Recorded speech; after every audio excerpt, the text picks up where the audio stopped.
থাকতে পারি না। কেন পারি না? বাংলাদেশে এমন কিছু আমলা আছেন ভোট দিতে উদ্বুদ্ধ হবেন, কারণ বাংলাদেশে একটি প্রভাব করতে পারি। আমরা স্বাধীন করি ভালোর জন্য, অনেক কিছু মনে হয়, কিন্তু বাস্তবতা বড় কঠিন।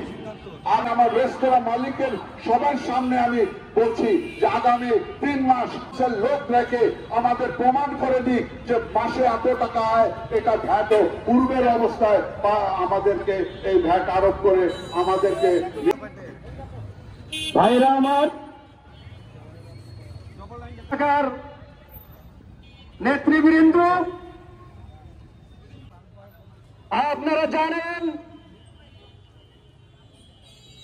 ব্যবসা বাণিজ্যের অবস্থা অত্যন্ত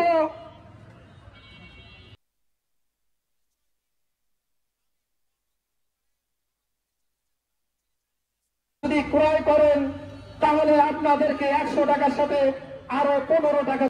আজকে যখন পড়ালেখা শেষ করে নিজের উদ্যোক্তা হতে চায়, তখন আমাদের উপর বিশেষ কিছু আইন প্রয়োগ করা হয়। আপনারা ভ্যাট কালেক্ট না করে আমাদের উপর চাপিয়ে দেওয়ার চেষ্টা করেন। শুধু একটারে সব চাপি আমরা প্রত্যেকটা জেলা শহর, প্রত্যেকটা বিভাগীয় শহরের ভ্যাট চাপিগুলো আপনাদেরকে দিয়ে দিব। আপনারা 3 মাস নয় 6 মাস আপনারা পরিচালনা করেন, দেখিয়ে দেন যে বাংলাদেশের জনগণ আপনাদেরকে সার্বিক সহযোগিতা করেছে।